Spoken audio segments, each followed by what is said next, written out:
Bueno, estamos llegando a la recta final de esta serie en la que ya llevamos varios domingos y es un estudio expositivo, una serie expositiva en el Sermón del Monte. Ya hemos visto los capítulos 5 y 6 de Mateo y vamos a comenzar hoy el capítulo 7, que es el último capítulo del Sermón del Monte. Y estamos abordando el Sermón del Monte como el manifiesto, es decir, como esa declaración pública de principios e intenciones del reino de Dios. Entonces Jesús aparece inaugurando su ministerio, anunciando el reino de los cielos, y entonces Él, por así decirlo, declara su manifiesto. ¿Cómo son esos ciudadanos del reino de Dios? ¿Cómo viven? ¿Cuáles son sus compromisos más básicos? ¿Cuál es la lealtad, la fidelidad que debe orientar su vida, ¿no? Y hemos visto ya varios asuntos. El manifiesto, el Sermón del Monte toca muchísimas áreas y muchísimos aspectos de nuestra vida.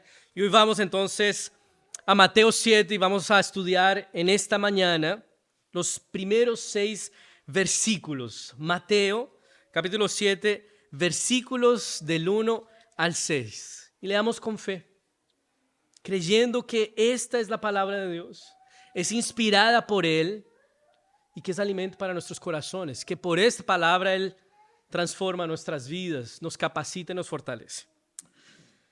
No juzguen para que no sean juzgados, porque con el juicio con que ustedes juzgan, serán juzgados, y con la medida en que miden, serán medidos. ¿Por qué miras la paja que está en el ojo de tu hermano y no miras la viga que está en tu propio ojo? ¿Cómo dirás a tu hermano, déjame sacar la paja de tu ojo cuando tienes una viga en el tuyo? Hipócrita, saca primero la viga de tu propio ojo y entonces verás bien para sacar la paja del ojo de tu hermano. No den ustedes lo santo a los perros, ni echen sus perlas delante de los cerdos, no sea que las pisoteen y se vuelvan contra ustedes y los despedacen. Oremos una vez más. Padre Santo, muchas gracias por tu palabra. Gracias, Señor, por que tú nos instruyes por ella.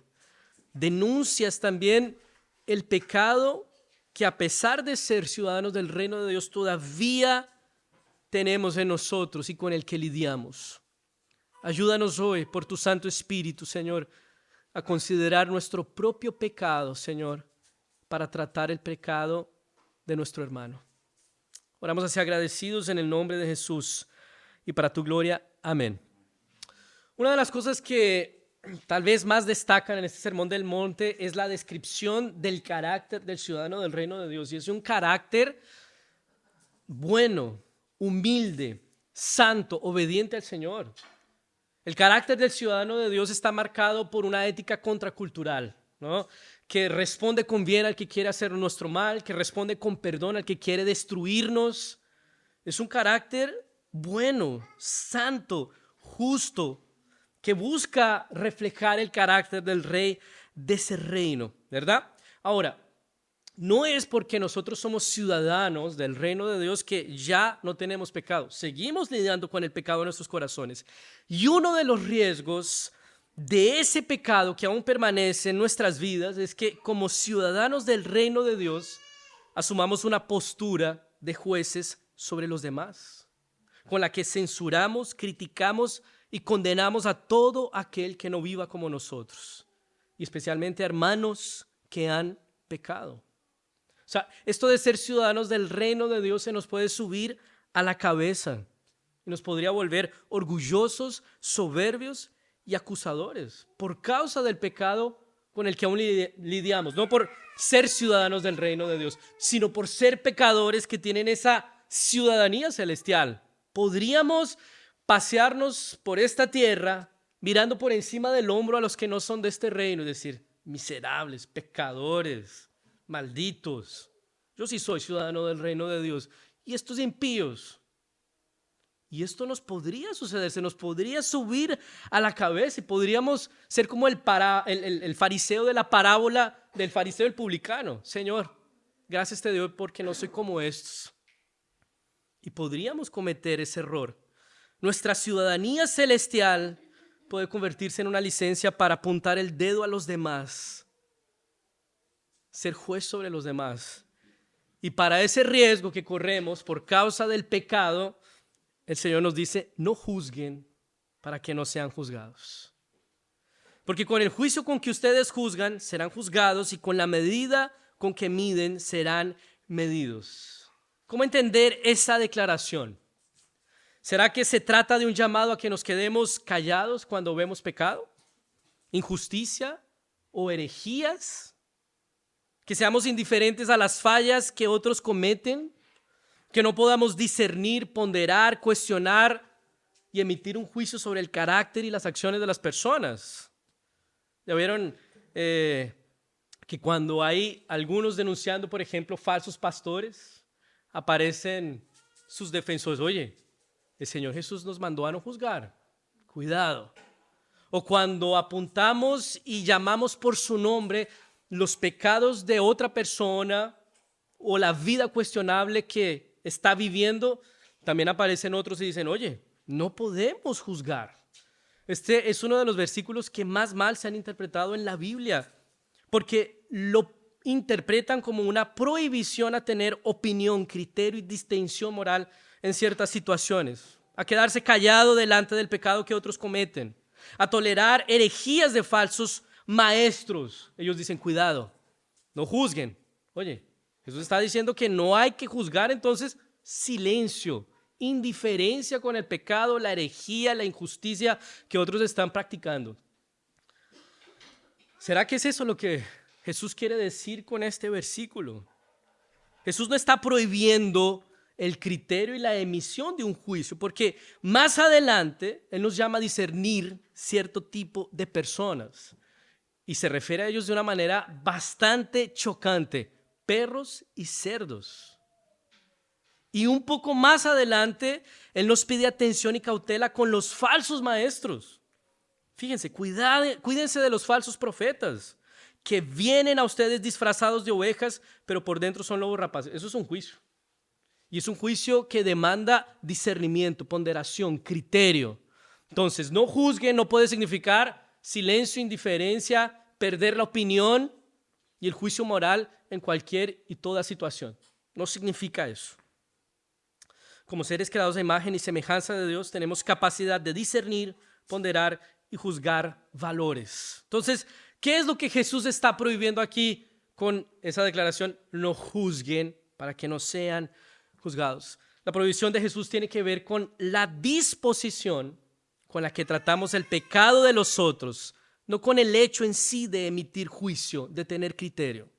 Y esto va a quedar más claro con la ilustración o con la parábola de la paja y la viga en el ojo, ¿no? Porque al final de la ilustración, Jesús no prohíbe quitar la paja. Dice, no, ahora que tú ya trataste tu pecado y vas a poder ver claramente, ve y saca la paja del ojo. Entonces, claro que hay que tratar el pecado, claro que hay que apuntarlo, hay que denunciarlo, pero hay que hacerlo adecuadamente. Entonces, Jesús no se está oponiendo a eso. Se está oponiendo a la disposición, a la actitud con la que hacemos esto. Vivir como ciudadanos del reino de Dios no nos da el derecho de creernos ni actuar con superioridad moral, de tal manera que vivamos censurando, criticando y condenando a los demás.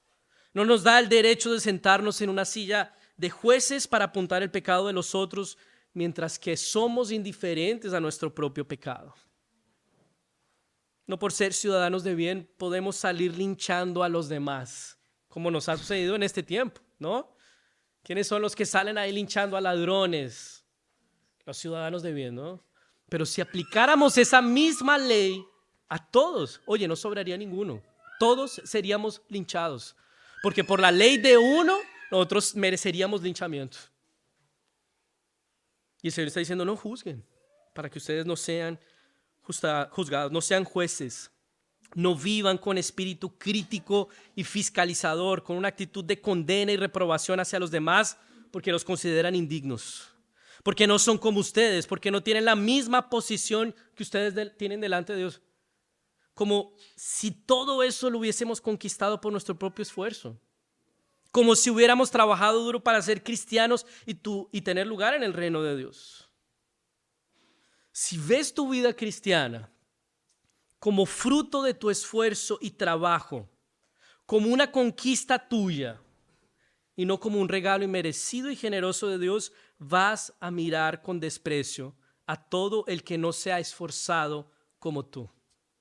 Vas a mirar con juicio, crítica y condena a todo al que no ha trabajado duro para llegar a donde tú estás. Es muy parecido a la actitud del hijo mayor en la parábola del hijo pródigo. Padre, yo he trabajado para ti todos estos años. Oye, yo no he salido de casa, yo sí soy un tipo decente. Y viene este hijo tuyo y lo tratas con gracia. Quien ve su vida cristiana como una conquista, fruto de su trabajo duro, él va a tratar a los que no están en su posición como despreciables, miserables, que no merecen ni un ápice de misericordia y gracia. Se va a colocar en una silla como un juez para reprobar, criticar y condenar a todos los que según su criterio y su ley no pasan en su estándar. No juzguen para que no sean juzgados. Y yo creo que esto nos tiene que hacer pensar en lo siguiente. Si tú eres de los que cree que aquí dentro en la iglesia estamos los buenos, los dignos de salvación, los que hemos trabajado duro, y que afuera están los malos, miserables, indecentes, indignos pecadores, estás muy equivocado. Estás muy equivocado.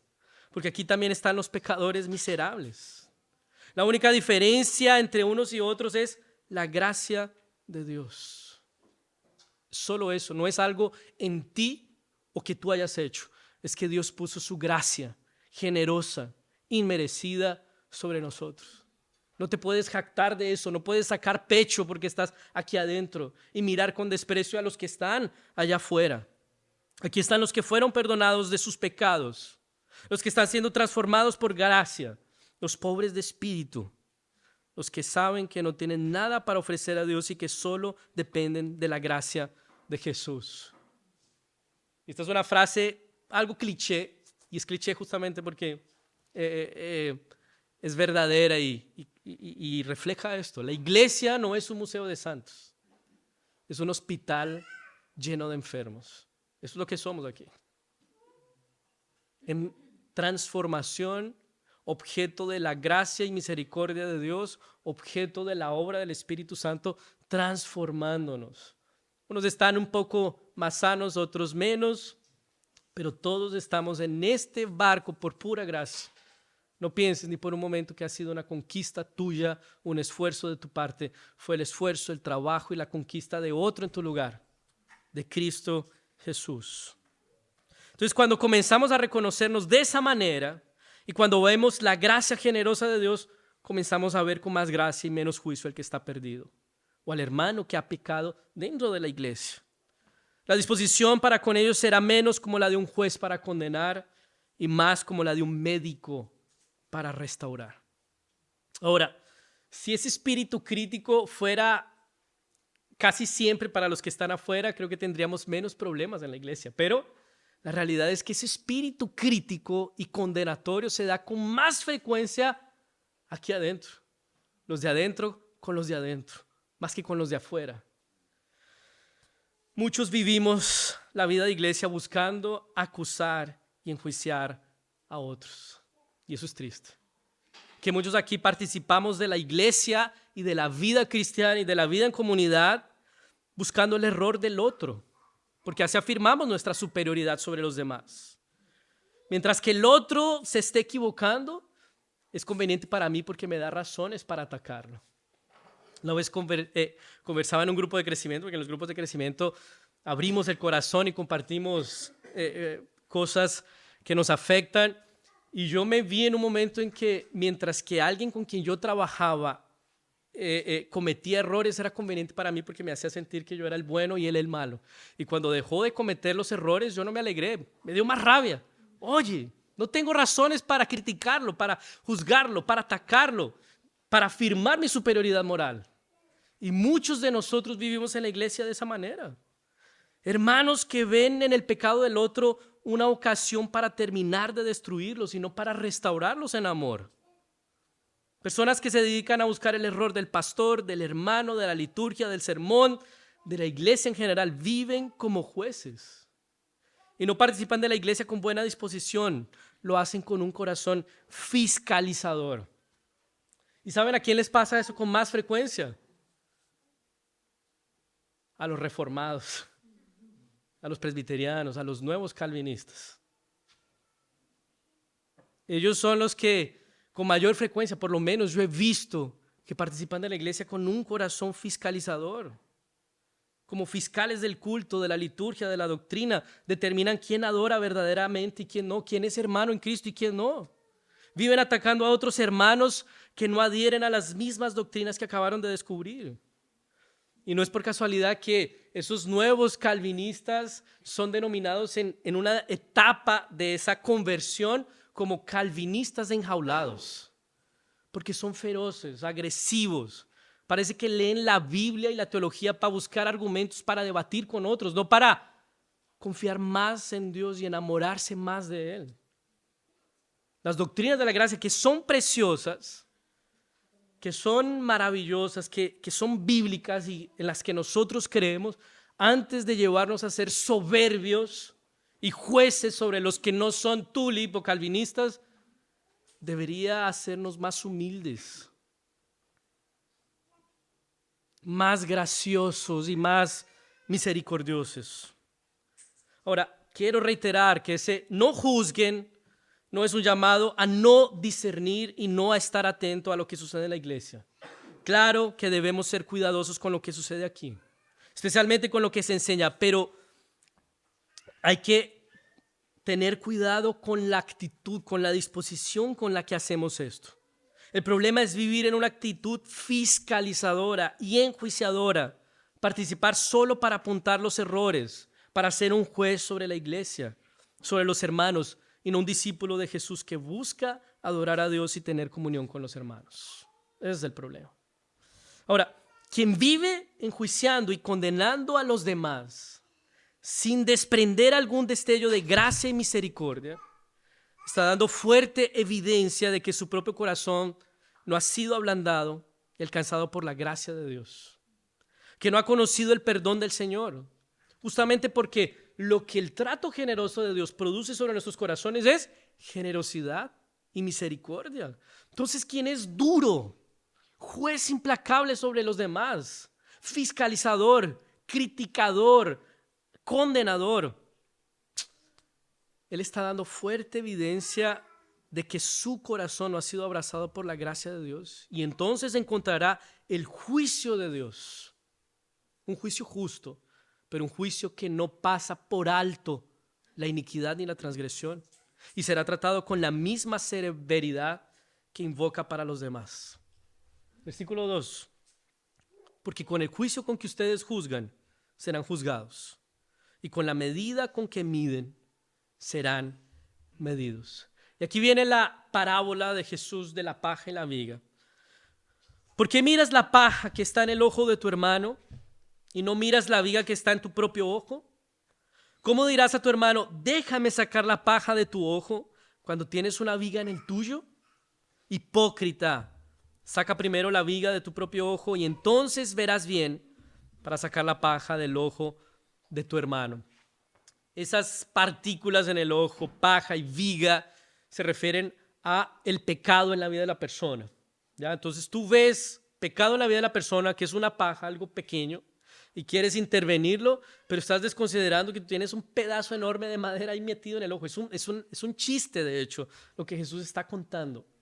Aquí, probablemente lo que los estaban escuchando soltaron las carcajadas, porque es una figura absurda para retratar lo ridículo e hipócrita que nos vemos cuando queremos apuntar el pecado en el otro, cuando nosotros estamos también comprometidos con nuestro propio pecado. Y fíjense que aquí aparece nuevamente la palabra hipócrita, que tomó una de las secciones del Sermón del Monte. ¿Recuerdan? La espiritualidad hipócrita.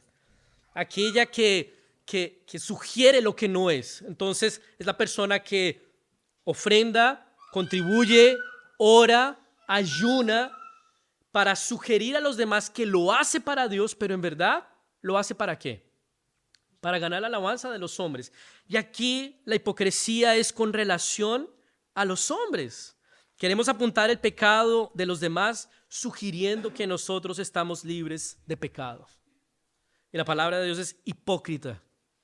quieres intervenir en la paja que está en el ojo de tu hermano, es decir, quieres apuntar su pecado cuando tú tienes un pedazo de madera enorme en el tuyo.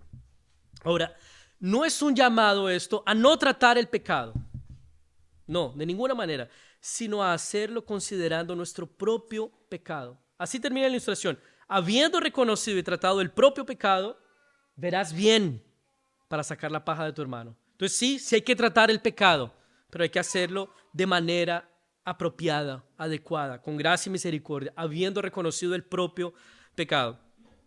La actitud juzgadora que es prohibida en el versículo 1 desconoce el propio pecado, porque solo es capaz de reconocer el del otro. Nos hace ciegos a nuestro propio pecado, porque todo lo que hace es enfocarnos en el pecado que está en el otro. Y les doy un ejemplo muy sencillo de cómo se nos da eso tan fácil. Cuando escuchamos algún mensaje sobre pecado, estamos hablando de personas enjuiciadoras, condenatorias, criticonas. ¿Qué es lo que estamos haciendo en este momento? Estamos haciendo una lista de personas, ¿verdad? Uy, fulanito, ¿cómo necesita escuchar este mensaje? Uy, espero que lo esté llegando al corazón. Tú apareces en la lista de otras personas también. Seguramente tú no te colocaste en esa lista, tú mismo, pero otros te colocan en sus listas también. Estás apuntando a la paja en el ojo del otro, pero tú no te metes ahí. Yo no tengo problema con esto.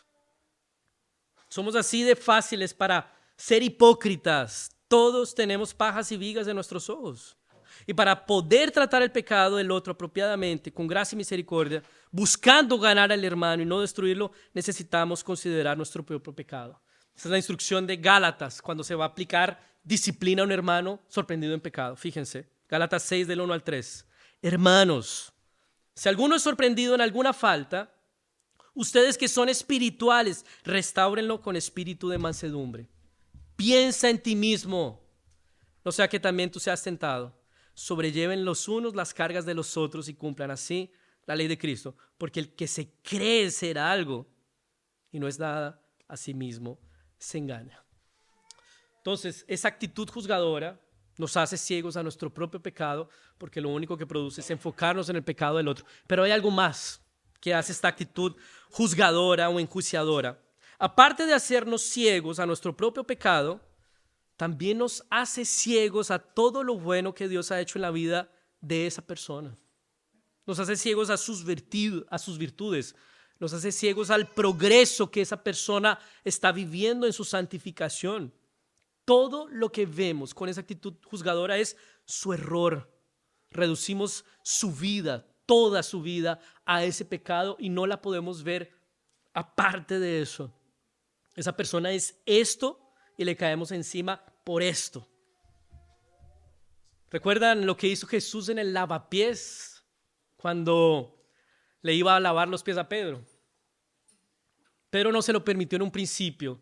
Jesús le dice, si no te lavo los pies no tienes parte conmigo. Y Pedro le dice, oye, entonces no solo los pies, sino la cabeza, las manos y todo el cuerpo. Y Jesús le dice, tú ya estás limpio. Solo necesitas lavarte los pies. Y nosotros tenemos que aprender a hacer esa mirada de Jesús también. Ese hermano tiene los pies sucios, no es un completo sucio. Falló, pecó, sí. Pero él no es eso, él fue limpio si es un hermano en Cristo. Fue limpio por la sangre de Cristo. Él tiene los pies sucios y se necesita gracia para meter las manos en esos pies sucios y restaurar. Y el espíritu enjuiciador nos lleva a que está sucio por completo, no sirve para nada, sáquenlo de la iglesia. Cuando ese hermano solo tiene los pies sucios. Cuando consideramos nuestro propio pecado, es decir, la viga en nuestro ojo, podemos tratar apropiadamente el pecado del otro, podemos tratar con gracia y misericordia, podemos buscar restauración y justicia, no venganza. Podemos ejecutar la disciplina bíblica con todo lo que eso implica, no la destrucción.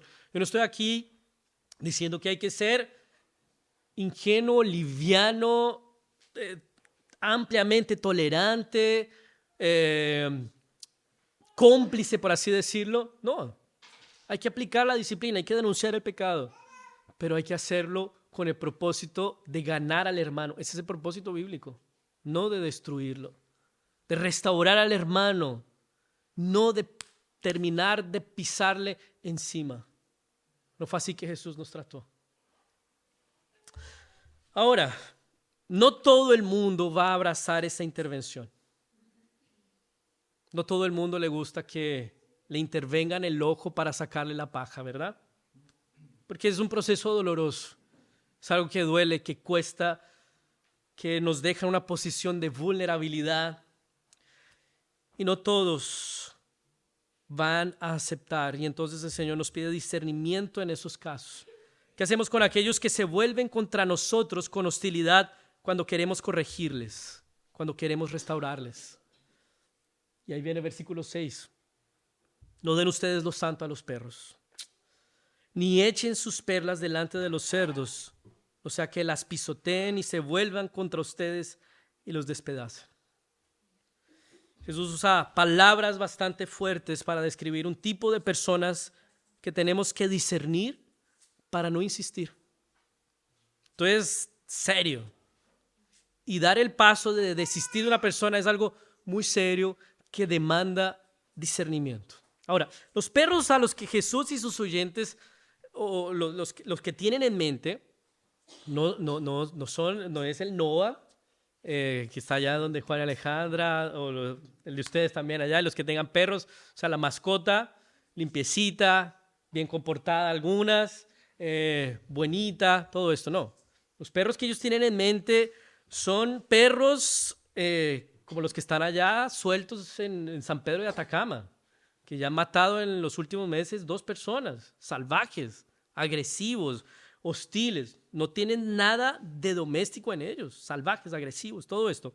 Y los cerdos, si bien no son salvajes, pero son animales sucios que no se satisfacen y no se apropian de lo que es limpio y bueno y prefieren el lodo y estar sucios. Tanto que Pablo lo va a decir que la puerca o el cerdo vuelve a la lama después de estar limpio. Entonces, lo que se está describiendo aquí no es el valor de la persona. Ojo aquí, que ellos son inferiores porque son perros y cerdos. No es lo que Jesús está diciendo. Está describiendo la manera en que ellos responden a lo santo y a lo precioso.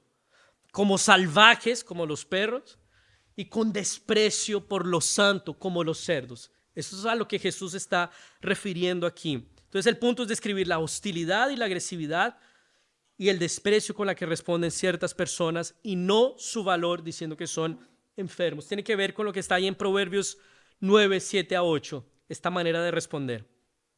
Corrige al blasfemo y recibirás afrentas. Reprende al impío y te ganarás insultos. No reprendas al blasfemo y no te aborrecerá. Corrige al sabio y te amará. Ahora, el problema, creo yo, es mucho más grave que hermanos que resisten la disciplina y la corrección. Puede pasar que hermanos tengan cierta resistencia en algún momento, pero finalmente ellos acceden. El problema es que Jesús aquí puede estar describiendo a incrédulos. No hermanos en Cristo, sino incrédulos que no han tenido sus corazones regenerados por la gracia de Dios y entonces responden con hostilidad a lo santo, a las perlas. Fíjense, Mateo 18 va a describir cómo debe ser el proceso de disciplina en una iglesia. Y él comienza, si alguien te hizo algo, entonces ve en privado, denuncia su pecado. Si él se arrepiente, habrás ganado al hermano. Si no, lleva 2 testigos, reprende al hermano. Si él se arrepiente, habrás ganado al hermano. Si no, lleva el caso a la iglesia. Si él se arrepiente, habrás ganado al hermano. Si no, trátalo como a un gentil, es decir, como a un incrédulo. Y, dicho sea de paso, los judíos se referían a los gentiles como perros. Entonces ahí también hay una pequeña relación. Es gente que, oye, es incrédula. Ellos pudieron haber estado en la iglesia, pero su corazón no fue ablandado por la gracia. Ellos no se arrepienten, permanecen, son contumaces en su pecado. Ellos son incrédulos. Jesús podría estar refiriéndose a ellos. Entonces, ser como perros y cerdos no es solo una actitud delante de la corrección. parece ser una condición del corazón. Incredulidad, hostilidad, desprecio y agresividad por los santos, inclusive a la propia predicación del Evangelio, que es la perla de gran valor, una de las parábolas que Jesús habla. Y ojo, esta no puede ser una prohibición a predicar el Evangelio a los incrédulos, ¿no? Estaríamos contradiciendo la gran comisión de Jesús y casi todo el Nuevo Testamento, de predicar el Evangelio a toda criatura. Es un llamado a discernir con mucho cuidado cuando ha llegado el momento de dejar de insistir en personas que, habiendo tenido amplia y generosa oportunidad de recibir corrección o escuchar el Evangelio, lo resisten con hostilidad, desprecio o agresividad. Es un paso muy serio que requiere discernimiento. Y esto ya ha sucedido en la historia de la iglesia, en la historia de la Biblia, y siempre ha tenido el propósito de alcanzar a otros, desistir de unos para alcanzar a otros. Fíjense, Hechos 13, 44, 46, Pablo está insistiendo con los judíos y ese es el momento en el que él dice, voy a los gentiles. El siguiente día de reposo, casi todos los habitantes de la ciudad se reunieron para oír la palabra de Dios. Pero cuando los judíos vieron tanta gente, se llenaron de celos y rebatían lo que Pablo decía y lo contradecían y lo maldecían. Entonces Pablo y Bernabé les dijeron con toda franqueza, estamos seguros de que era necesario que ustedes fueran los primeros en escuchar la palabra de Dios.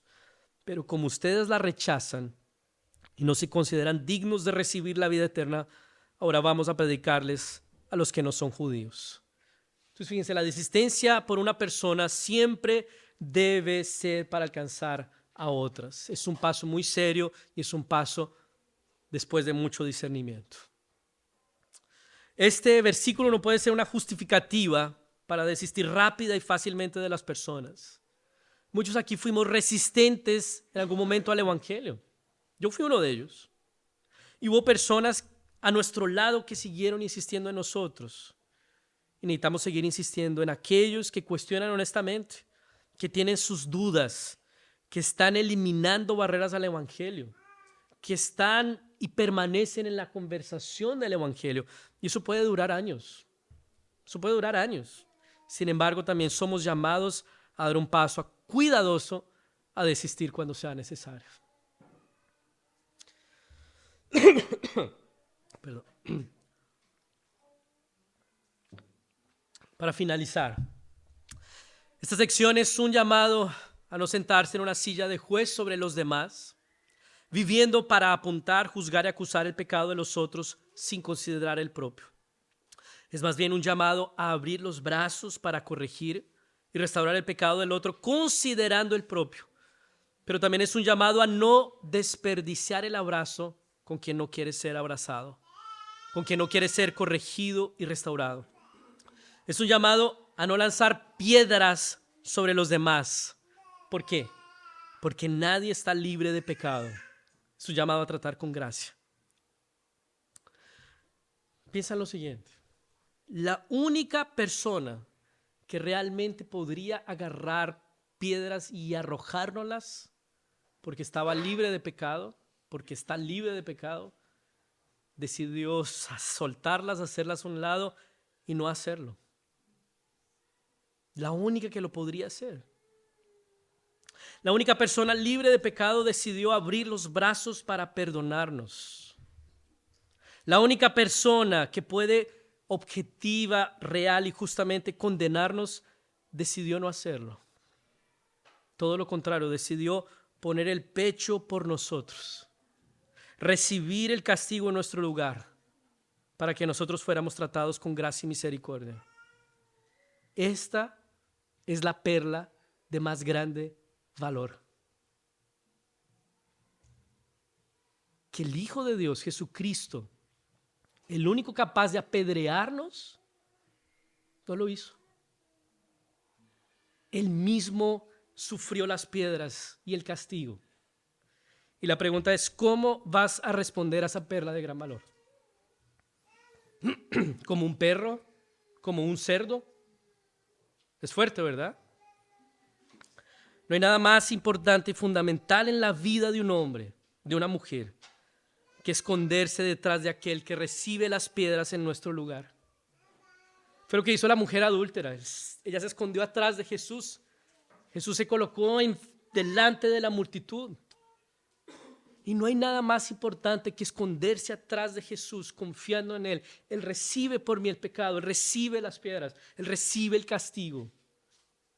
El único que podría apedrearme no lo hizo. Y finalmente Jesús le pregunta a esa mujer, ¿dónde están los que te acusan? Yo tampoco lo hago. Vete y no peques más. Él trató el pecado de esa mujer con gracia. Llamó al pecado por su nombre, no peques más. Y la trató con gracia y misericordia. Cuando te escondes en Jesús, detrás de Él, que no es otra cosa que confiar en Él para tu salvación, Él te resguarda y te preserva del juicio. Si no estás en Cristo y en Jesús, recibirás el juicio justo y objetivo de aquel que puede juzgar realmente, porque es juez sobre todos, el Señor. Y como dice la propia Escritura, horrible cosa es caer en manos del Dios vivo. Por eso, esconderse en Cristo por medio de la fe es lo mejor que podemos hacer. ¿Cómo vas a responder? ¿Cómo vas a seguir viviendo tu vida a luz de que el único que podría apedrearte no lo hizo? ¿Vas a soltar las piedras y vas a dejar de apedrear a los demás? Eso es lo que debería producir el perdón de Dios en nuestros corazones. Que el Señor nos ayude y nos dé su gracia. Vamos a orar.